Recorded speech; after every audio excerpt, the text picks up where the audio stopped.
Well, it's award season, so to change things up a bit, today I'm going to be talking about a movie that won several Academy Awards and is beloved by critics. Although, considering there's now a Godzilla movie that's critically acclaimed and Oscar nominated, maybe this does kind of fit with my channel.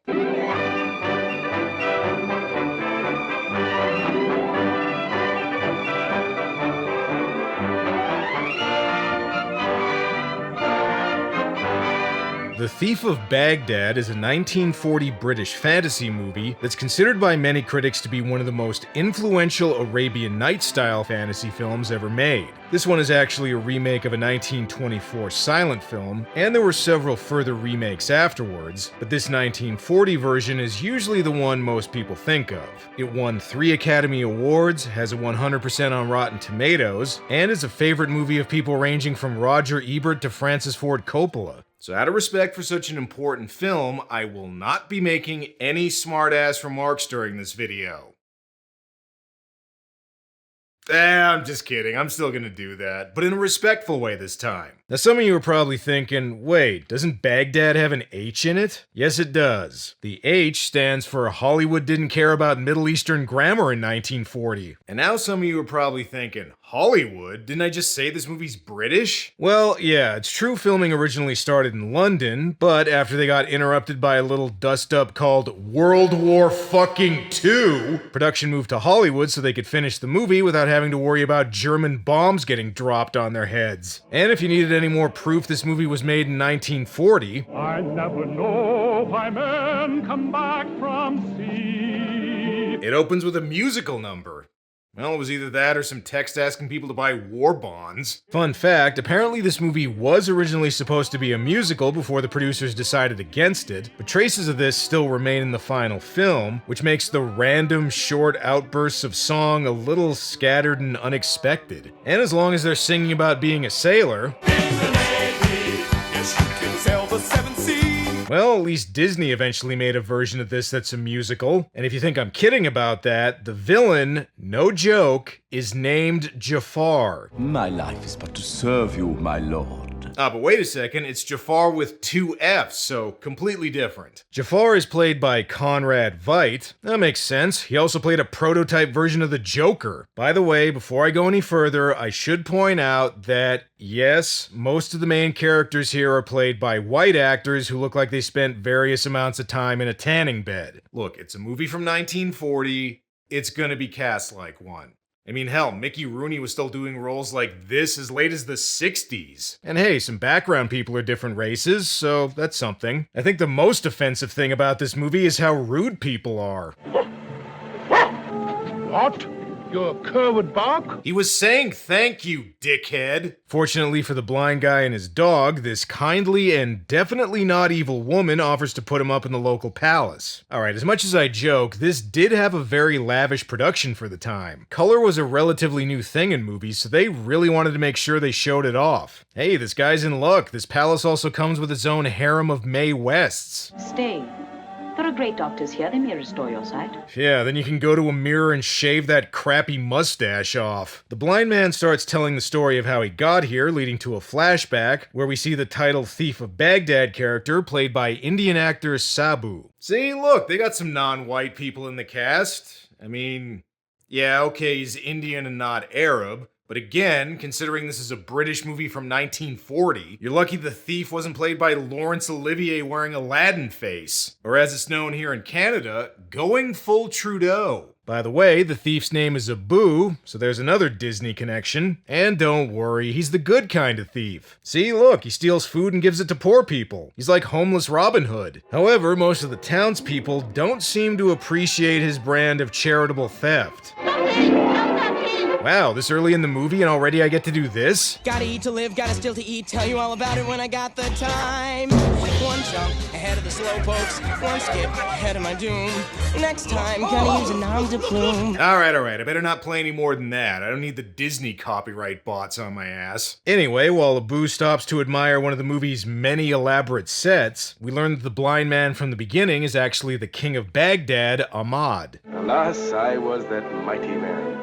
365 wives were mine. In my heart there was no love. Lot of fucking though, let me tell you. You think I got this skinny because I'm starving? It was all the calories I burned having to blow 365 backs out every night. 50 palaces and I had no home. Richest among my subjects, I was the poorest of the poor. Oh wow, rich sultans have it so hard, don't they? Jeez, this guy may not be a Disney princess, but he sure complains about wanting more like one. And I think he uses the same eyeshadow too. Back in the flashback, we learned that Jafar was the palace's grand vizier, kinda like in that other movie. Alright, there is one slight difference in this version. For always my grand vizier Jafar stood between me and my people. Jafar, huh? I'm still gonna call him Jafar. Woe is me. It's so boring being a king. Even this public execution isn't enough to cheer me up. Alright, well, even though they technically didn't show it, I guess I could still do this. Decapitation! By the way, even though Ahmad tepidly asked Jafar if that was necessary, other than that, he doesn't seem too bothered by this. And regarding Jafar... I thought I might try to give them happiness. Happiness. They're fools and knaves. He is indeed very Jafar-like. Jafar tells Ahmad to walk among the people disguised as a commoner to get a better feel of how to be king. Well, seems like a good idea. That is a good excuse to get away from his wives for a little bit. However, he quickly finds out that most of his subjects secretly don't like him, probably because he sits around his palace watching people getting their heads chopped off all day. Speaking of which, he also finds out there's a prophecy that says Baghdad's ruler will be overthrown and the city will be liberated, so might want to step up the executions and stop that rebellion there, pal. Before he can do that, though, Jafar has him arrested as a commoner and thrown in jail. Damn, who could have guessed Jafar was actually evil? They also grab the thief, too. Cut off his right arm, and then his left, and then his left leg, and then his right, and then his head. Alright, well, at least they didn't mention his dick. Well, looks like we're cellmates, kid. Guess if I close my eyes, I could pretend you're one of my wives. Abu, however, wants to escape. That way, him and Ahmad can see a whole new world. We'll take a boat, go under the sea, and carry you to the Isles of India and China. What would you know about India? Regarding their escape plan, the great thing about being a thief, you can steal things that help move the plot along. Even though most of the sets here are pretty impressive, and there is some great location shooting, there are also some parts where you can really tell they're on a soundstage. Again though, it's not bad for 1940. Today's your lucky day, Abu, you just freed the king of Baghdad. Ahmad the king is dead. There's a new king, Jafar. I'm still calling him Jafar. Ah, come on, Abu, of course I'm king. How do you think I got the guards to smuggle a makeup kit into my cell? Now that he's no longer king of Baghdad, Ahmad tells Abu to set sail for Basra. And see if you can guess what happens next. Drive a man to sea or highway robbery. I want to be a bandit. In the Navy, yes, you can sail the seven seas. Oh, well, what do you know? The locations and matte paintings look just as stunning in Basra. Maybe I'll stay here. First, though, let's get some info about the local sultan. Whose palace is this? The Palace of 1,000 Toys. Toys? Don't you know that the Sultan has the greatest collection of toys in the world? The sultan's an adult and he still has toys? What a man-child. Hey, those are collectibles, okay? It's different. Now let me get back to my very responsible adult job of being a smartass on the internet. Yeah, Basra's a decent town, but one thing you gotta watch out for is the palace guards' afternoon archery practice. Alright, actually they're clearing the way for the Sultan's daughter, the princess. Princess, huh? What's her name? Jasmine? Actually, she's listed in the credits simply as Princess, and at no point in the movie does anyone ever say what her name is, so... I don't know, maybe it's Jasmine. One thing's for sure, as soon as Ahmad gets a good look at her, he's determined to make her wife number 366. I must see her again.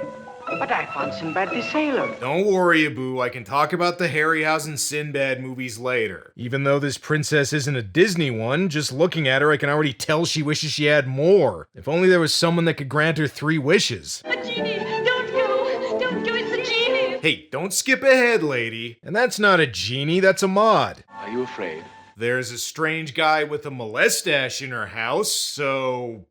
yeah, probably. Today's Ahmad's lucky day, though. He broke into a rich chick's place and turns out she's actually into him. After they hook up, maybe the princess can give Ahmad some makeup tips, too. Alright, as much as I'm being a smartass here, this is a very well-made film. It won Academy Awards for special effects, art direction, and cinematography, and I can see why. It's a nice looking movie. You gotta remember, when this came out, movies in color were still pretty rare, so this must have looked amazing to audiences in 1940. Back to the story, the princess agrees to see Ahmad the next day, but unfortunately, some text informs us that Jafar's come to Basra to cockblock him. First though, he sees the Sultan, and yeah, I'm beginning to think some people at Disney were fans of this movie. And remember all those toys they were talking about earlier? You know, I have the largest collection of these mechanical devices in the whole wide world. Alright, dude, I'll take a look at your new McFarlane figurines, but then we need to get down to business, okay? Jafar also brought along a toy for the Sultan that'll really knock his turban off. It's part of the My Little Pony Godfather collection. Actually, it's something even better. It's a horse that's not only able to fly, but also comes with its own blue screen.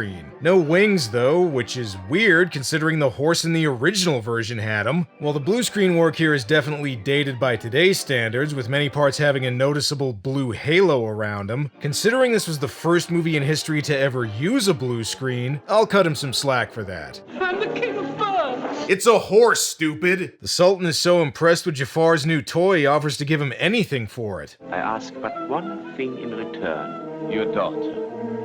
You seriously think I'd sell out my own daughter for a horse?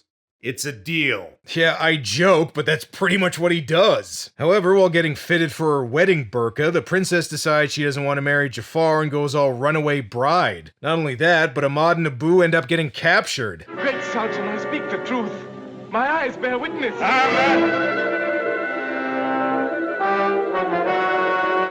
You know, I'm starting to think Jafar might be evil. This Jafar may not turn into a snake like the Disney version, but he does cast a spell that makes Ahmad blind and turns Abu into a dog. Well, at least he didn't turn him into a monkey. This takes us back to the beginning, where Ahmad concludes his flashback. Damn, we're almost halfway through the movie. That was a long-ass flashback. Yeah, one thing I should mention, the structure of this movie is a little weird. In most movies, flashbacks are either short, or if they are long, they're basically the entire movie, with just the beginning and end used as a framing device. Titanic or Stand By Me, for example. With this movie, almost the first half is a flashback, so when the movie switches back to real time for the rest of the film, it's a little jarring. Anyway, the princess has been found and has fallen into a deep sleep. Well, if Ahmad pretends this is another Disney movie, he could wake her up with a kiss. Or whatever, I guess a head pat'll do instead. You know, considering how easily Ahmad was able to do this, did anyone just try shaking her to wake her up?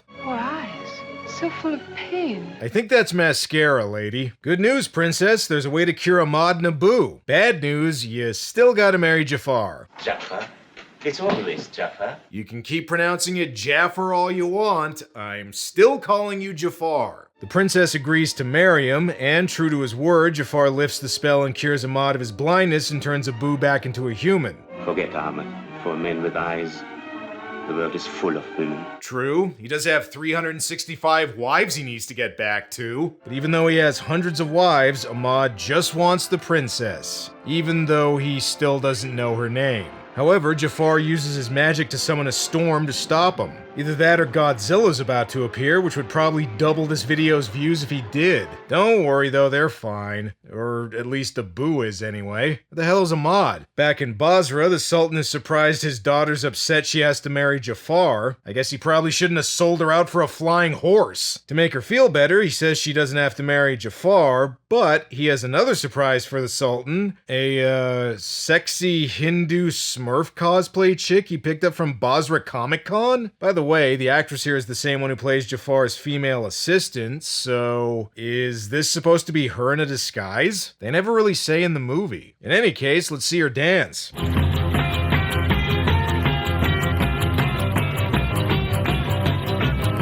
Does she do anything more? Okay, you can fuck this thing if you want to, Sultan. Aw, come on, dude, what are you doing? I was just kidding. Careful though, some of the pieces of this toy are a little hazardous.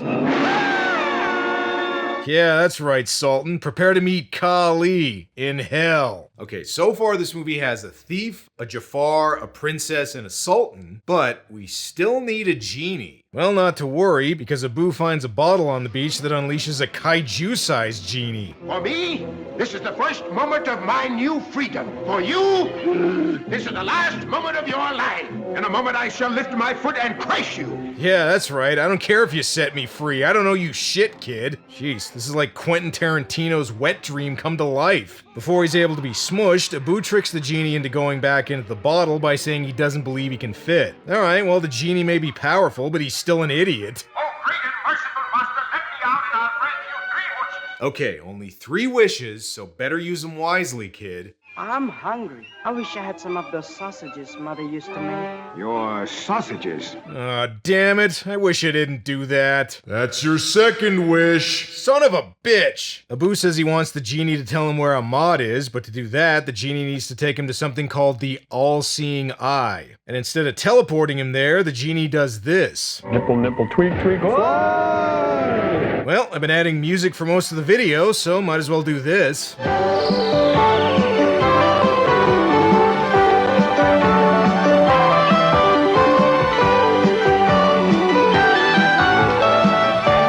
Okay, the flying effects here are better than Puma Man, and this movie was made 40 years earlier. To get the all-seeing eye, the genie takes Abu to a temple of yet another religion in this movie that isn't Islam. He also says Abu needs to get it himself. Not really sure why the genie doesn't just get it for him, but whatever. Well, Abu might as well steal the all-seeing eye for himself before Indiana Jones does it centuries later. He also finds a sword, which means we can really get to the adventure part of this fantasy adventure. I want to be a sailor. No. Don't sing. Start adventuring. So far, the movie's been pretty light on monsters, but this part not only gives us a giant octopus, but also a 1940s version of the crystal spider sequence from Krull. Okay, it's a little goofy by today's standards, but again, you gotta remember that in 1940, audiences didn't see stuff like this too often. I am a little disappointed this version doesn't include any alligator dragons like the silent one. I mean, that version also had a giant spider. They couldn't include a dragon here too? However, it does have some 1940s monster gore.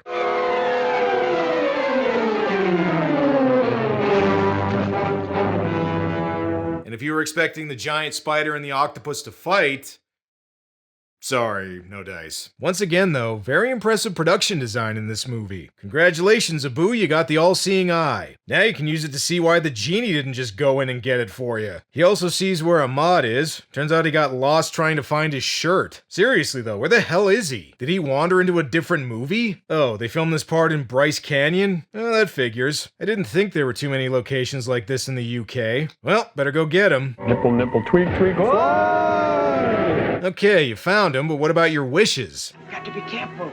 Only 1 wish left. Yeah, I wasted one on sausages. Sorry, I was hangry. Okay, Abu, you got 1 wish left, so use it carefully. I wish I were in Baghdad. I wish you were. Idiot! Oh man, I didn't mean to make that wish. I wanted more sausages. By the way, the genie doesn't help Abu after this. He just leaves and that's the last we see of him. And farewell, little master of the universe. Farewell! Free! Wow, this genie is way more of a dick than the Robin Williams one. Oh well, now that he's back in Baghdad, Ahmad can finally rescue the princess. And give us more 1940s gore. And so, thanks to his brave efforts, Ahmad is captured by Jafar and due to be tortured and executed at dawn along with the princess. Jeez, way to blow that one, Ahmad. I have failed, my love. I have no regrets. Well, actually just one. I could do without the torture and death. Hey, at least Ahmad and the princess are together. Now if only he knew what her name was. How the hell is Abu gonna help him?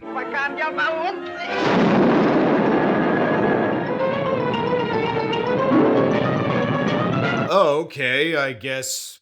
magic? Now this next part is a little strange. Apparently by smashing the all-seeing eye, Abu freed some mystical king of a place called the Land of Legend, and Abu also learns that he's really a prince. That'll make sense. In the original 1924 silent version, Ahmad and the thief were one character, so it's only fair they make Abu some kind of royalty here, even if it does kind of come out of left field. The great part about being a prince, you get your own crossbow, and that ain't all. Flag carpet. Yeah, that's right, he also gets a magic carpet. And again, I've been dubbing music over this entire video.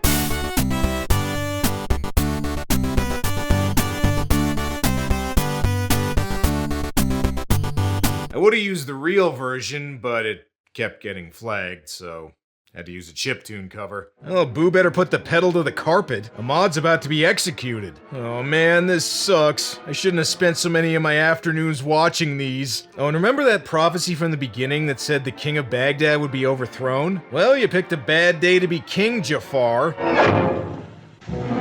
Okay, I guess it just wasn't that guy's day. Alright, Abu, you may foil Jafar's plan, but not before he cops a feel. And don't worry, they get Jafar too. Okay, once again, parts of this movie are surprisingly violent for 1940. And so they all lived happily ever after. At least until Ahmad's 365 wives divorced him and he lost his entire fortune in alimony payments. I owe everything to Abu. And when he grows into a man, he shall be my Grand Vizier. Hey, screw that. I just found out I'm a prince. I'm getting on the next magic carpet out of this town. Later. Alright, so to modern audiences, this movie is dated. Pretty much any movie from 1940 is gonna be.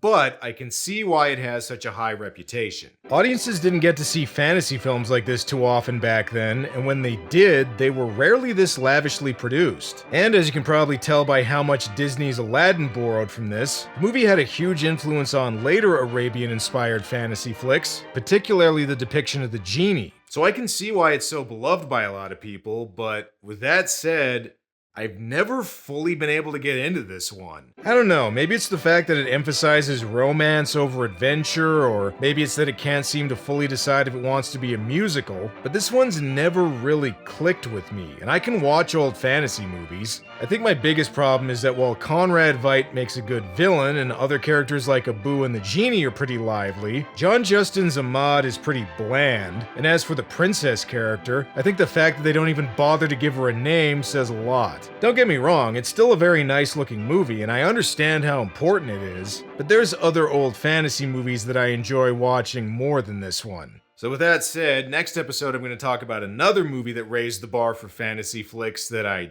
do enjoy. Until next time.